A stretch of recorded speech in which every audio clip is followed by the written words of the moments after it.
오늘 존 파이퍼 목사님의 왜 나는 사도 바울을 사랑하는가 소개해드린 것처럼 지금까지 저희가 13번에 걸쳐서 내가 바울을 사랑하는 30가지 이유, 생명의 말씀사에서 나온 이 책을 이렇게 강해를 했습니다.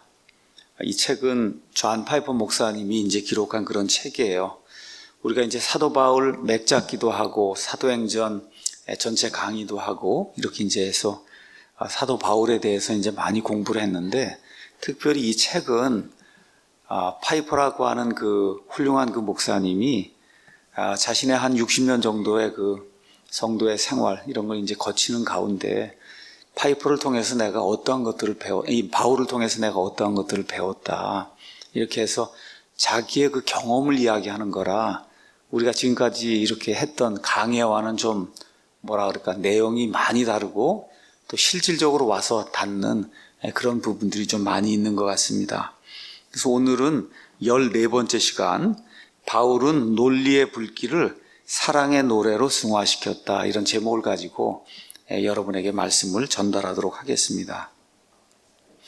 저와 여러분이 사도 바울은 이제 서신서를 많이 읽습니다. 특별히 로마서, 갈라디아서 이런 서신서, 또 특별히 히브리서 이런 걸 읽으면은 그 구약과 신약의 그 차이가 뭔가 이런 것들이 아주 논리적으로 어느 누구도 반박할 수 없게 이렇게 이제 기록되어 있는 것을 이제 볼 수가 있습니다. 그래서 이런 것들을 보면 바울이 심히 논리적인 사람이다, 또 아주 지성적인 사람이다, 이성적인 사람이다, 이렇게 하다 보니까 지성적으로 이성적으로 생각하고 글을 또 잘 쓴 그런 사람이다, 이런 거 우리가 이제 금방 알 수가 있습니다. 자, 그런데 오늘 이 14번째 강의에서 파이퍼가 이제 이야기하려고 하는 거는 바울이 이렇게 논리적인 글을 쓸 수 있었을 뿐만 아니라 동시에 시적으로 매우 아름다운 글을 모든 사람에게 호소하는 그런 방식으로 쓸 수 있는 능력을 갖춘 사람이었다. 그래서 그의 글을 심지어 믿지 않는 사람들도, 이제 오늘 이야기하려고 하는 게 고린도전서 13장입니다. 그래서 그런 글은 믿지 않는 사람들도 인용할 정도로, 사랑에 대해서 이야기하면 인용할 정도로 그렇게 아름다운 그런 시라는 거죠. 압도적인 글을 쓰는 거, 사람이 이제 글을 쓰고 났는데 정말 어떤 글은 사람을 압도해요. 아주 인상적인 그런 글이 있고, 이렇게 글을 쓰는 것 자체가 도덕적으로 위대한 업적은 아니라는 걸 나는 알고 있다, 파이퍼가 이야기해요. 왜 그러냐 하면 나쁜 사람들, 성품이 나쁘고 그 다음에 지금까지 이루어놓은 그런 업적이 좋지 않은 그런 사람들도 많은 사람들이 감당하기 어려운 그런 그 좋은 에세이를 쓰기도 하고 아름다운 수필을 쓰기도 하고 사람의 마음을 사로잡는 그런 시를 쓰기도 하고 쓸 수도 있다는 거예요. 자, 그래서 나쁜 사람들도 그렇게 이제 할 수 있어요. 그런 능력이 있기 때문에. 그럼에도 불구하고 바울을 이제 소개하면서 내가 30가지 이유 때문에 바울을 사랑하는데, 이번에 이제 이 토픽에서는 바울이 시적인 그런 그 글을 쓰는 데 있어서 탁월한 그런 능력을 가지고 있었다. 그런 것 때문에 이제 바울을 사랑한다, 이제 그런 토픽으로 오늘 이야기를 하는 겁니다. 조그만 소제목에 가면 이렇게 돼 있어요. 바울의 인생이라고 하는 캔버스. 여러분이 이제 유화 뭐 이런 걸 그리면 캔버스 위에 그린다, 이렇게 얘기하잖아요. 그러니까 바울의 인생이 이렇게 캔버스 위에 이렇게 그림이 그려져 있는데 거기에는 밝고 또 푸른색이 나는 그런 붓자국이 있다, 이렇게 이제 소제목이 이제 적혀 있습니다. 그러면서 이제 파이퍼 목사님이 이제 이렇게 이야기해요. 아름다운 그림이 있다고 한번 생각을 해봅시다. 거기 유화를 이제 그리면은 저는 그림의 전문가는 아니지만 어쨌든 유화를 이렇게 가서 보면 붓자국이 다 남아 있잖아요. 그렇죠? 그래서 그 안에 여러 가지 이제 붓자국이 있는데 그 모든 붓자국이 다 멋있어야 되는 건 아니라는 거예요. 어떤 것들은 실제로 가서 보면 그렇게 멋이 없는 그런 붓자국이 있을 수 있다는 겁니다. 그런데 이런 붓자국 저런 붓자국이 어우러져 갖고, 그렇죠? 옆에 것들하고 이렇게 합쳐져서 그래서 아름다운 그림으로 이렇게 사람 눈에 이제 보인다는 거죠. 이걸 이제 사람에 대해서 이야기하면 이렇게 이야기할 수 있는 겁니다. 자, 이제 어떤 사람을 우연히 이제 알게 됐다고 우리가 이제 가정을 해봅시다. 근데 그 사람 알고 난 이후에 날이 갈수록 그 사람의 아름다운 점들이 자꾸 이제 나타나게 되는 거예요. 이렇게 되니까 점점 더 그 사람을 신뢰하게 됐어요. 근데 나중에 가서 알고 봤더니 그 사람이 작가다, 그 사람이 뭐 화가다, 그 사람이 음악가다, 뭐 미술가다 이러면 더 좋아진다는 거예요. 그러니까 지금 파이퍼가 얘기하는 게 바울에 대해서 알면 알수록 참 점점 좋고 점점 좋은데 나중에 가서 알고 보니까 엄청난 시인이라는 거예요. 고린도전서 13장과 같이 그렇게 아름다운 시를 쓸 수 있는 그런 능력의 소유자. 근데 이 바울이 그러한 것들을 가지고 어떤 일을 했느냐, 이런 내용이 이제 이 안에 기록이 되어 있습니다. 제가 오늘 파이퍼 목사님의 이 글을 이렇게 읽으면서 참 좋은 그리스도인이 된다는 것이 무엇인가를 다시 한번 좀 생각을 하게 됐습니다. 조그만 소제목에 이렇게 되어 있어요. 논리적 사상가에서 시인으로 이렇게 이제 변환이 되는 바울, 이렇게 이제 되어 있습니다. 자, 바울은 원래 논리적으로 긴 글을 잘 쓰는 그런 사람입니다. 로마서 같은 경우 16장 이렇게 이제 돼 있고, 고린도전서도 16장, 고린도 후서가 아마 13장인가 돼 있거든요. 뭐 아주 긴 글을 많이 써요. 그러면서 파이퍼 목사님이 바울이 얼마나 긴 글을 많이 잘 쓰는가, 그 예를 한번 보려면 에베소서 1장 3절에서 14절 한번 봐라. 우리말에는 이게 번역이 되면서 이렇게 좀 나뉘어 있어요. 근데 원래 그리스말, 또 사실 영어 킹제임스 성경 이런 데 가서 보면 3절에서 14절이 그냥 하나의 문장이에요. 하나의 문장. 이게 굉장히 번역하기도 어렵고 우리 한국말로도 너무 번역하기 어려워요. 이 문장 자체가. 한번 읽어보시면 알 거예요. 이렇게 되니까 기존 성경은 두루뭉술 넘어간 게 이제 굉장히 많아요. 근데 두루뭉술 넘어가지 않고 이걸 있는 그대로 다 번역을 해놓으면 또 너무 길고 이렇게 돼갖고 잘 읽히질 않아요. 우리 지금 킹제임스 성경이 지금 그런 상황인데 읽히지 않는 이유가 있어요. 왜 그러냐면 바울이 원래 3절부터 14절을 길게 한 문장으로 이걸 해놓은 거기 때문에, 그래서 이거를 나눠갖고 해서 번역한다는 게 상당히 어려운 그런 일이에요. 그러니까 바울은 그런 일을 잘할 수 있는 사람이다. 많은 사람들이 이제 로마서 연구를 합니다. 사도 바울이 이제 서신서, 긴 거, 히브리서 이런 연구를 하면은 로마서 아니면 히브리서 이런 그런 책들이 정말 주의 깊게 많은 그 정성을 기울이고 정말 조심스럽게 여러 가지 이제 논제를 펼치고 있는 그런 글이라고 한 사실을 우리가 이제 쉽게 발견하게 됩니다. 히브리서를 정말 정신을 차리고, 히브리서가 13장인데 1시간에서 1시간 15분 정도면 히브리서를 읽을 수 있거든요.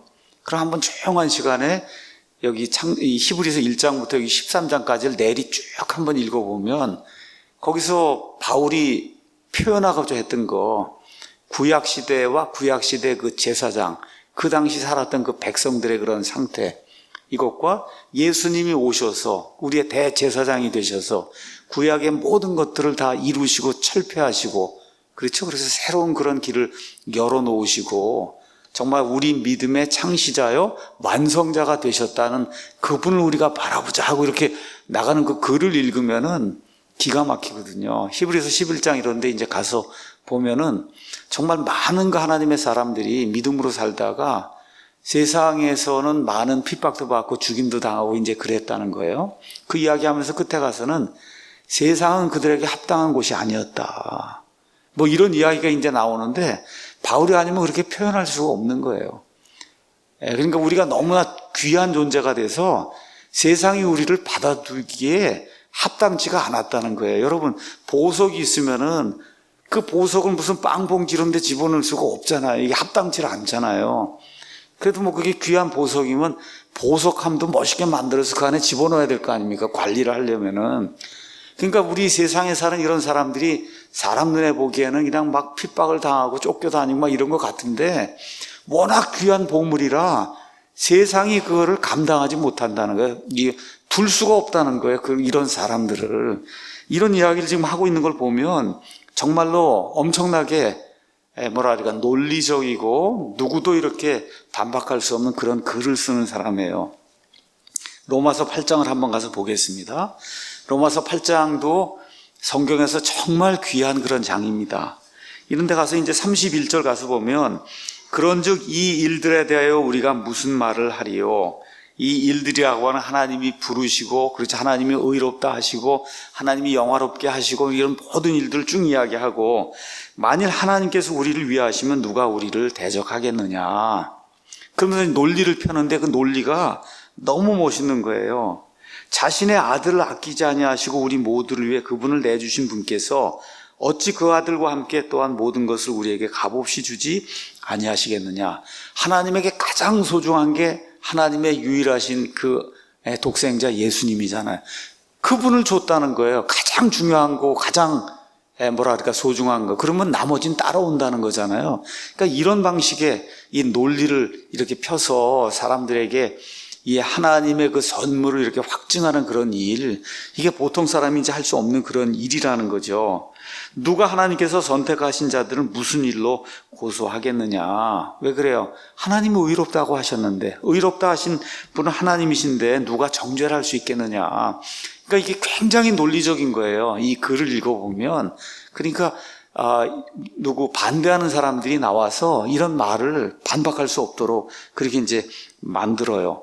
자, 그런데 이런 글을 쓰는 사람이 갑자기 고린도전서 13장, 오늘 우리가 이제 시작하기 전에 읽었는데, 이 13장을 와서 읽으면은, 야, 이게 같은 사람의 글일까 할 정도로 아주 완전히 그 글의 형태가 달라진다는 거죠. 논리적으로 막 서술해 가면 이렇게 글을 쓰다가 갑자기 이제 고린도전서 13장 이런 데 가면 깜짝 놀라게 된다는 거예요. 여러분이 아시는 것처럼 고린도전서, 고린도후서는 문제가 가장 많았던 교회, 그 교회의 모든 문제들을 처리하기 위해서 바울이 자그마치 16장, 13장에서 29장의 기록을 이제 남겨놓은 그런 책들입니다. 그래서 바울은 이 고린도 교회 성도들이 이방인들의 지혜와 철학의 영향으로 복음의 단순함에서 떠나, 우리 킹제임 성경에는 심플하다고 하는 이야기가 여러 번 나옵니다. 그러니까 simplicity, 그러니까 복음은 단순하다는 거예요. 단순해야 아이들까지 받아들일 수 있는 거거든요. 복잡한 게 아니에요. 근데 대부분의 사람들은 너무 단순하다고 느끼니까, 그러니까 이걸 좀 벗어나서 이방 사람들이 예를 들어 예배 드리는 것도 가서 보면 이교도들은 막 그냥 신전을 만들고 뭘 만들고 가는 그냥 화려하고 금으로 은으로 뭘 치장을 해서 이렇게 다 만들어 놨단 말이에요. 우리가 지난번에 예루살렘에 갔다가 거기 갔더니 동방정교회 그 교회가 거기 있는데 가서 보니까 향을 피우고 그냥 그 안이 뭐 말 그대로 절간 뭐 무당들 해놓은 것처럼 그렇게 그냥 시뻘겋고 뭐 해갖고 잔뜩 해놨단 말이에요. 그 이방 사람들이 이렇게 해놓는 거예요. 그런데 하나님은 그런 걸 원치 않잖아요. 그냥 깨끗하게 뭐 성막 같은 데 보면 아무것도 없어요. 그냥 그저 빵 이렇게 전시한 거 하고 여기 향단 하나 놓는 거 하고 1년에 한 번 휘장 걷고 그 안에 들어가는 거 외에는 아무것도 없잖아요. 그게 이제 단순한 거예요. 그 예수 그리스도를 믿는 그런 그 방법이. 근데 고린도 교인들이 그걸 참지 못하고 복음에 이제 단순함에서 떠나 변질이 되고 있는 거, 이런 사실들 그들에게 알려줍니다. 이렇게 되면서 교회가 분열하죠. 법정 소송을 하죠. 교인들끼리 이혼하죠. 또 여인들의 옷차림이 우리 교인들이, 이 성도들이 받아들이기 어려운 그런 형태로 이제 나타나죠. 또 주의 만찬, 예수님의 이 죽으심과 재림 이런 것들을 표현한 주의 만찬 이런 것들을 이 가난한 사람들을 멸시하는 그런 방식으로 이 교회가 막 이렇게 인도를 하고, 또 그 안에 많은 무질서한 일들이 있고, 특별히 이제 고린도전서 12장, 13장, 14장으로 가면 여러 가지 그 은사, 보통 얘기하는 은사, 영적인 선물, 이 선물 문제 때문에 교회가 이제 혼돈 가운데 빠지는 거, 또 심지어 부활에 대해서도 그리스도인의 가장 핵심이 되는 게 부활인데 이런 거에 대해서도 잘못 오해하고 잘못된 교리를 가르치는 그런 사람들이 이제 나타나니까 바울이 이 문제를 해결하기 위해서 이제 이 글을 씁니다. 그러니까 그런 교회가 있었기 때문에 이런 글이 나온 거니까 우리에게는 대단히 좋은 거죠. 반면교사로 삼을 수 있으니까. 그렇지만 어쨌든 문제가 엄청났던 그런 교회가 고린도 교회입니다. 고린도 교회. 자, 그래서 특별히 여기 12장, 13장, 14장은 영적인 선물들, 영적인 은사들, 이것이 남용이 되고 오용이 될 때 어떤 문제가 생기느냐, 이런 것들이 이제 다루는 거예요. 그래서 그 12장 가서 보면 영적인 선물, 제목이 그렇게 돼 있잖아요. 그래서 여러 가지 영적인 선물들이 4절부터 이제 11절에 이제 나오고, 그래서 이제 그 영적인 선물들에 대해서 여러분과 제가 꼭 기억해야 될 것은 11절입니다. 이 모든 것, 뭐 대언하는 거, 뭐 하는 거 여러 가지가 있는데, 이 모든 것은 한 성령께서 행하사 자신의 뜻대로 각 사람에게 개별적으로 나눠주시는 거예요. 개별적으로. 이렇게 이제 나눠주면서 7절에 각 사람에게 성령의 나타나심을 주신 것은 그것으로 말미암아 모두가 유익을 얻게 하려 하십니다. 그러니까 개인만이 유익을 얻는 게 아니라 이 모든 것들을 통해서 교회 모두가 이렇게 유익을 얻도록. 그러니까 여기 가서 보면 7절에 영어 킹제임 성경 같은 것들이 참 이게 성경이 참 좋은 게 그런 거예요. 영어로 가서 보면 But the manifestation of the Spirit is given to every man to profit withal 이렇게 돼 있어요. withal. 그렇죠? with하고 그 다음에 끝에 가서 보면 al 이렇게 이제 붙어 있는 거예요. 그러니까 with 그것을 가지고 그 다음에 all이 붙어 있는 거예요. all 모두가. 그렇죠? 그걸 한 단어로 이렇게 표현한 거예요. 지금 현대말엔 이런 게 없습니다. 현대말엔 이런 거 자체가 없어요. 그러니까 그리스말이나 이런 거를 그대로 표현한 거예요. 한 단어로. 어떻게 나타나는 것은 모두가 유익을 얻게, 그걸 가지고 모두가 유익을 얻게 하려 합니다. 그러니까 이게 따라갈 수가 없는 거예요. 이 말이. 지금만 안 쓰죠, 이런 말을.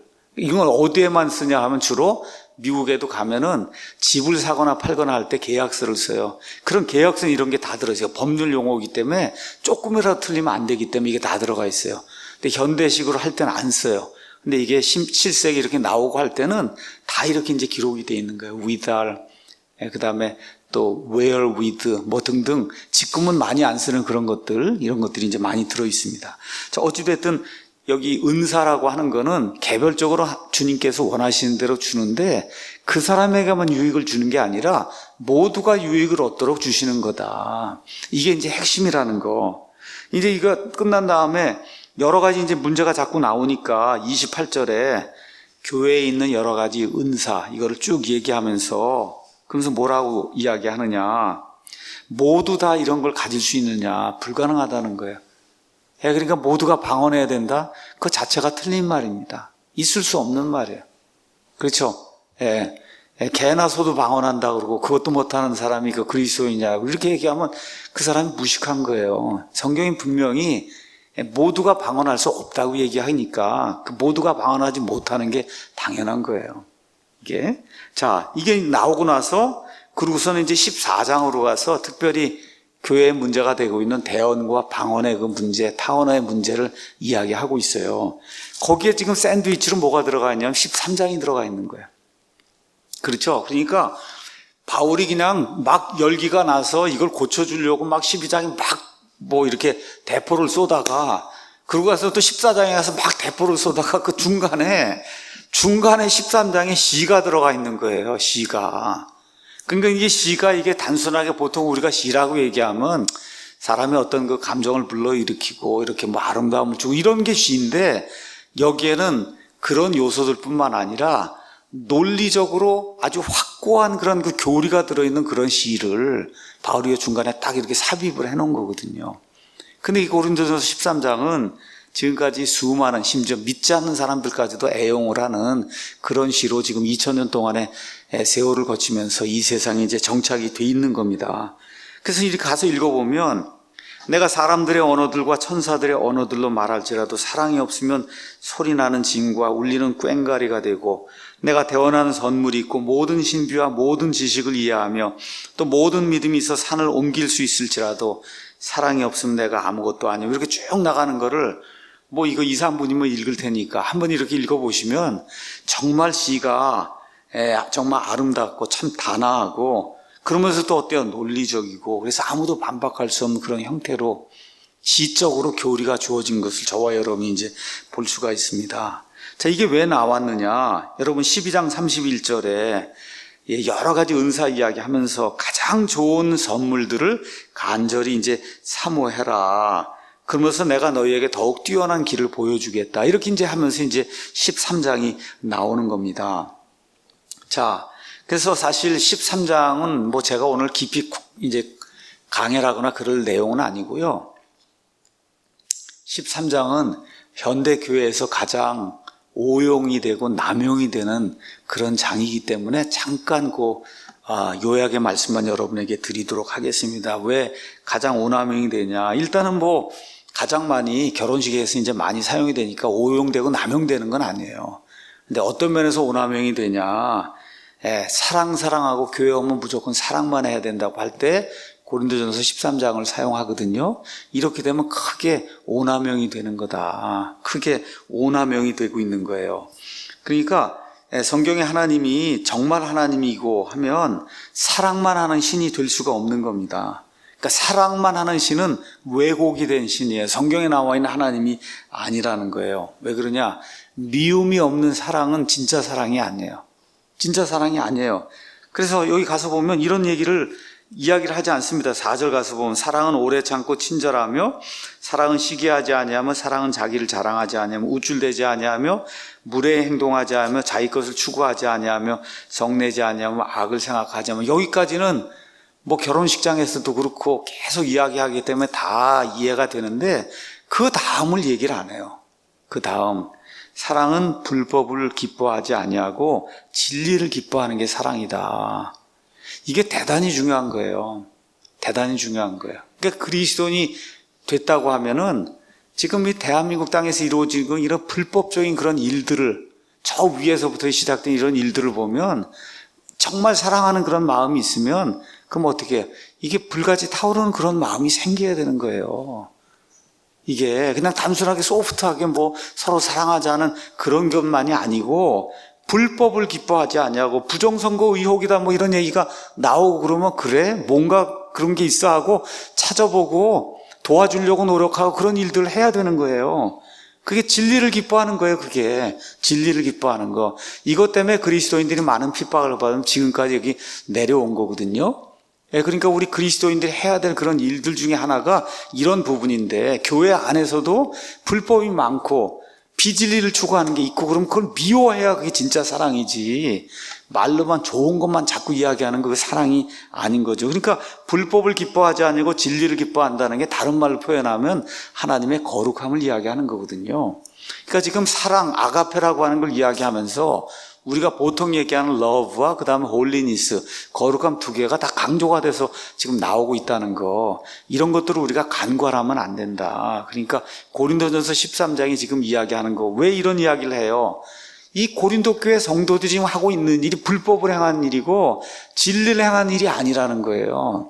그렇기 때문에 사랑을 추구하고 이렇게 하라고 할 때 그 사랑 안에 이걸 지적하는 것이 반드시 있어야 된다.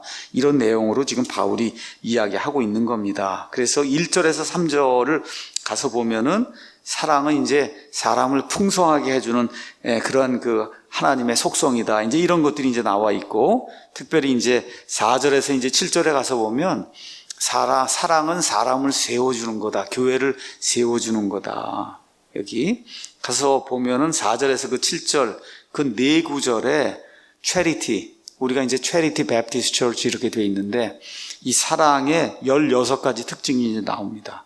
16가지, 7개는 긍정적이고 그 다음에 9개는 부정적인 거예요. 그래서 사랑이 무언가를 다시 한번 우리가 이제 생각을 해보고 중요한 포인트는 이 14장에도 마찬가지고 12장도 마찬가지고 바울이 이야기하려고 하는 바는 영적인 은사, 영적인 재능 이런 모든 것은 다른 사람을 세워주는데 사용하라고 하나님이 주신 거다. 이게 포인트가 되지 않으면은 그러면 하는 모든 일이 거기 꽹과리가 나오고 징이 나오기가 하는 게 그런 내용이라는 거예요. 그러니까 다른 사람을 세워주는 일에 이것이 사용이 될 때 원래의 목적 거기에 이제 맞게 되는 거다. 이제 이런 이야기가 이제 나오고 있습니다. 그 다음에 이제 8절에서 13절은 사랑은 영원히 지속이 돼서 예수님 재림 이후에도 결국 남는 건 사랑밖에 없다. 그렇죠? 믿음, 사람, 소망 이렇게 됐는데 예수님을 눈앞에 보면 그러면 믿음이 무슨 소용이 있어요? 예수님 내 앞에 있는데. 그렇죠? 그 다음에 재림의 소망인 이런 게 뭐가 필요가 있어? 예수님하고 이제 영혼분들도 같이 사는 건데, 몸이 완전히 다 바뀌어갖고 차원이 다른 세상에 가서 사는데, 근데 그런 세상에도 꼭 남는 게 뭐라는 거예요? 채리티가 있다는 거죠. 그렇죠?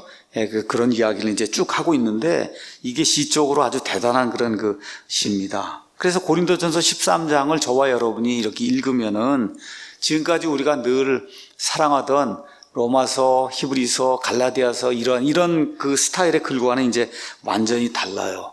이러다 보니까 어떻게 이야기하는 사람이 나오느냐. 이 13장은 바울이 자기가 직접 지은 게 아니라 다른 사람의 것을 가져다가 이렇게 뭐랄까 붙였다거나 아니면 어떤 사람이 거기다 그 13장을 집어넣었다. 뭐 이렇게 얘기하는 그런 사람들도 나와요. 근데 여러분 보시다시피 12장에서 바울이 그 은사가 남용되는 거 그런 거 얘기하다가 특별히 이제 14장으로 넘어가선 가장 크게 남용이 되는 대언과 방언에 대해서 이야기하잖아요. 거기 사이에 지금 이게 들어가 있는데 아무것도 모르는 사람이 이걸 집어넣을 수가 없잖아요. 이게 논리적으로 이걸 연결하는 다리가 돼야 되는데, 그래서 그와 같은 말은 사실 전혀 근거가 없다. 이제 그렇게 이제 이야기할 수 있습니다. 자, 그래서 여기 12장에 아주 논쟁이 되는 그런 아주 뜨거운 문제가 거기 있고 또 14장에도 그런 문제가 있는데 그 사이에 아주 그냥 시적으로 그렇죠. 아름답고 단아한 그런 그 내용이 그 안에 이제 기록이 돼 있어요. 그래서 이런 것들을 보면서 바울이 이런 문제들을 해결하기 위해서 심지어 시를 쓰는 능력까지 발휘하면서 그 고린도 교회 성도들에게 이 은혜를 끼치려고 하는 거, 이게 참 대단히 놀라운 거다. 그래서 이제 파이퍼는 뭐 시를 잘 쓰는지는 제가 그것까지는 모르겠는데, 제가 이렇게 파이퍼를 들어보면 말이 장황해요. 말이 장황하다는 얘기는 표현력이 많은 거예요. 그냥 뭘 하나를 이렇게 표현할 때 단순하게 이렇게, 그러니까 설교를 듣거나 이게 번역을 하려고 그러면 그냥 이만큼 길어요, 글이, 파이퍼가. 그러니까 이게 어려운 거예요. 짤막짤막하게 이 글이 돼야 이게 쉬운데, 뭐 팟캐스트도 준비해서 뭐 하려고 그러면 그냥 글이 뭘 하려고 하는데 엄청 길어요. 그러니까 표현력이 풍부한 거예요, 이 파이퍼라고 하는 그런 사람이. 근데 이제 자기도 바울에게 반했다. 왜 그러냐? 바울이 글 쓰는 걸 보니까 그게 논리적인 긴 글도 쓰고 이런 시적인 글도 쓰고 이런 게 이게 너무 좋다는 거예요. 예, 그래서 작가로서, 글 쓰는 작가로서의 그의 능력이 어느 하나로 제한되어 있지 않다는 거. 여러분, 시를 쓰는 사람 주로 시만 쓰고, 수필 쓰는 사람 주로 수필 쓰고, 소설 쓰는 사람 그렇게 하지, 한 사람이 시도 쓰고 뭐 하는 거 별로 없잖아요. 그렇죠? 그런 차원에서 이 글쓰기 능력이 어느 한 장르에만 이렇게 제한되어 있지 않고 모든 분야를 이렇게 아우르면서 바울이 글을 쓸 수 있다는 거, 이런 것들에 참 자기가 많은 감탄을 느끼고 있다. 이제 그렇게 이제 이야기하고 있습니다. 그래서 이제 뭐라고 이야기하느냐? 우리가 믿는 바에 대해서 다른 사람들에게 이유를 알려주는 거. 그렇죠. 이거 하고 우리가 정말 그것에 대해서 생각하고 있는 것을 정확하게 드러내기 위해 노력하는 것은 한 사람의 정직함, 그 다음에 성실함의 표인 것 같다. 이렇게 얘기했어요. 우리가 믿는 바에 대해서 이유를 정확하게 대고 나는 이렇게 생각합니다. 라고 하는 거를 논리적으로 잘 이렇게 정리해서 이제 말하려고 하는 거, 그 안에 뭐가 들어있냐? 그 사람의 정직함, 성실함, 이런 것들이 들어있다. 이게 제가 어쩔 수 없이 성실함, 정직함, 제가 가서 오늘 이 파이퍼 그 생명의 말씀사에서 번역한 걸 보니까 신실함이라고 번역을 했더라고요. 영어 단어는 인테그리티예요. 여러분, 인테그리티. 그러니까 자기가 믿는 그 이유를 잘 설명할 줄 알고 자기가 머릿속으로 생각한 거를 논리적으로 질서정연하게 이렇게 제시하는 거, 이거를 통해서 그 사람의 인테그리티를 알 수 있다. 여러분, 옛날에 이제 중학교, 고등학교 이제 가면 미분은 differentiation, 그 다음에 적분은 인테그레이션 모은다는 거잖아요. 모아요, 이렇게 모으는 거예요. 그러니까 그 한 사람의 전 인격체의 모든 모여있는 게 들어있다는 거예요. 글을 쓰고 이유를 제대로 밝히는 게. 그러니까 베드로도 믿지 않는 사람들이 와서 너희가 믿는 이유에 대해서 물으면 온유하고 진지한 그런 마음으로 마음속에 있는 이유를 정확하게 이렇게 이야기해 주라고 그러잖아요. 그러니까 여기 파이퍼가 이야기하는 게 그리스도인이 된다는 거는 이 바울의 경우를 가서 봤을 때 글을 잘 쓰고 말로 자기 걸 잘 표현하는 그런 사람이 되는 것도 좋은 그리스도인의 일부라는 거예요. 성품이 변하는 것도 여러 가지가 있는데 정말 성령님이 들어와서 그래서 그 사람을 이제 변화시키면은 뭐 공부를 많이 못해 세상적인 공부를 많이 못한 사람이라 해도 예수님을 믿는 이유와 내가 그걸 왜 그렇게 생각한다고 하는 그거를 자우리 있게 잘 표현할 수 있는 그런 능력의 소유자가 된다는 거예요, 그게. 그러니까 옛날식으로 얘기하면 저희 어머니나 뭐 저희 아버지 시대에 초등학교도 못 간 사람이 워낙 많습니다. 그 글씨를 못 배웠잖아요. 그런데도 교회 가면은 떠듬떠듬하면서 하면은 성경을 다 읽게 되고 나중엔 글을 다 읽게 되는 그런 일이 성령님을 통해서 일어난다는 거예요. 그런 일들이. 그런 거 많이 봤습니다. 그런 분들을. 그러니까 이게 한 사람의 인테그리티를 보여준다는 거야. 이 인테그리티 머리끝부터 발끝까지의 그 사람의 전 인격체적인 모든 요소를 보여주는 거다. 그래서 우리 사랑침례교의 모든 성도들, 제가 정말 감사한 거는 지금까지 아마 모르긴 해도 한 200~300명이 간증을 한 것 같은데 다 간증을 잘하더라고요, 와서. 다른 교회 같으면 제가 뭐 다른 교회 건 보지 않았지만 어쨌든 200~300명 나가서 하라 그러면 더듬거리고 다 뭐 못한다 그러는데 우리는 그런 건 없었던 것 같아요. 이게 나와서 이게 하면 그래도 다 논리적으로 이렇게 저렇게 다 이야기를 하지. 그래서 참 감사하게 이렇게 이제 생각을 합니다. 자, 그러면 이 사랑에 관해서 지금까지 이 바울이 놀라운 이런 글을 쓰고 또 논리의 글도 쓰고, 자, 그러면 이런 사람이라고 하면 과거에 그가 살던 로마 시대가 로마 제국이라고 하는 데가 있잖아요. 그렇죠? 또 로마 제국도 있고, 이 사람 로마 시민권자니까 로마 제국에서 로마의 시민으로서 글을 써서 많은 명성을 얻을 수 있는 그런 사람, 이 정도의 글을 쓴다고 하면 또 이 사람은 어떤 사람이에요? 유대교에 속한 유대인이었잖아요. 그러면 로마는 아니라고 해도 그래 나는 유대권에서 내가 생활하겠다 이렇게 작정을 하고 이런 정도의 로마서나 아니면 이런 그 고린도전서 13장의 시를 쓴다고 할 정도면은 뭐 그게 로마 제국의 어떤 그 문화권이든 아니면 이 유대인들만이 사는 그런 공동체의 문화권이든 그런 데서 훌륭한 시인이요 작가로 인정을 받을 수 있는 그런 정도의 이 능력을 소유한 사람이라는 거예요. 그러니까 지금도 믿지 않는 사람들이 고린도전서 13장을 인용을 하고 글을 쓰고 그런 데 다 지금 쓰고 있다는 거죠. 다시 말해 바울은 저명 인사가 돼서 특별히 글을 잘 쓰는 그런 저술가가 돼서 이런저런 사회에서 인정을 받을 수 있는 그런 사람이 될 수 있는 능력이 충분히 있었다는 거예요. 근데 내가 왜 바울을 사랑하냐? 그럼에도 불구하고 예수 그리스도의 사도로서 이런 세상이 주는 모든 명예 이런 거 다 버리고 고난의 길을 택했다는 거.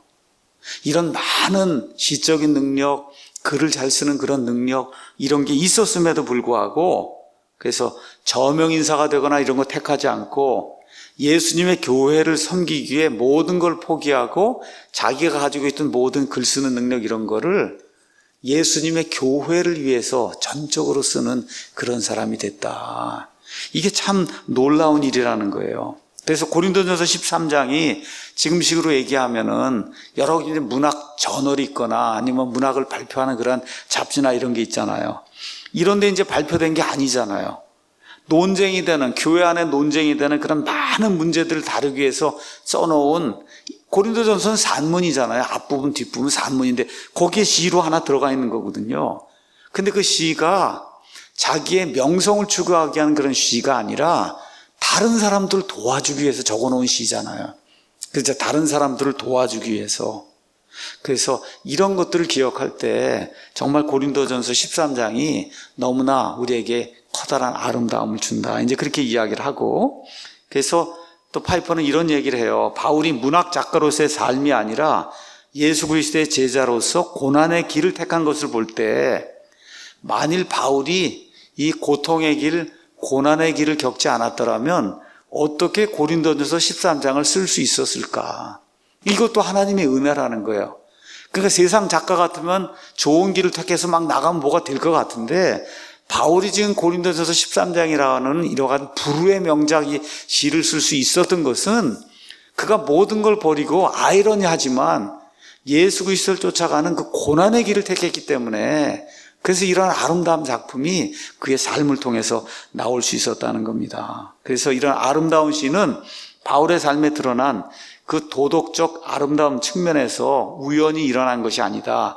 다시 말해 사도 바울이 갖고 있던 그 윤리적 토대, 도덕적인 토대, 하나님의 거룩함, 하나님의 아름다움, 하나님의 속성, 이런 것들이 아주 마음속 깊이 아주 깊게 박혀 있었기 때문에 이런 아름다운 시가 그를 통해서 이제 나올 수 있었다는 거예요. 그래서 30가지, 바울을 사랑하는 그 30가지 이유 중에 내가 하나를 첨가한 것은 바울이 이렇게 아름다운 시를 쓴 것, 이것 자체가 정말 하나님께 영광이 되고 정말 다른 사람들을 도와주는 그러한 도구가 되었다는 거. 그러면서 훌륭한 작가로 좋은 그런 삶을 살 수 있었음에도 불구하고 그 모든 걸 포기하고 예수 그리스도를 섬기며 고통의 길을, 고난의 길을 택했다는 거, 이런 이유 때문에 내가 사도 바울을 사랑한다. 그렇게 이제 이야기하고 있습니다.